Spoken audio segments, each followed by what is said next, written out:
আওয়ামী লীগের মতো অন্যান্য রাজনৈতিক দলগুলোকে দাসের মতো ব্যবহার না করতে পেরে বাংলাদেশের সাথে ভারত সম্পর্ক নষ্ট করছে বলে মন্তব্য করেছেন গণ অধিকার পরিষদের সভাপতি নুরুল হক নূর। বিকেলে জাতীয় প্রেস ক্লাবে যুব অধিকার পরিষদের এক সমাবেশে তিনি এই কথা বলেন। পতিত সরকারের আমলে ভারতের সাথে যত অন্যায্য চুক্তি হয়েছে তা জনগণের সামনে তুলে ধরার দাবি জানান তিনি।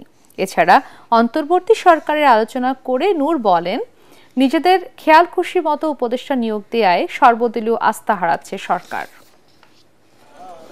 আওয়ামী লীগকে যেভাবে তারা দাস দাসীর মতো ব্যবহার করেছে, অভ্যুত্থান পরবর্তী বাংলাদেশের সরকার কিংবা কোনো রাজনৈতিক দলকে সেভাবে দাস দাসীর মতো ব্যবহার করতে পারবে না। আমাদের জন্য অভিন্ন নদীর ন্যায্য হিস্সা তিস্তা চুক্তি আমাদেরকে বাস্তবায়ন করতে হবে।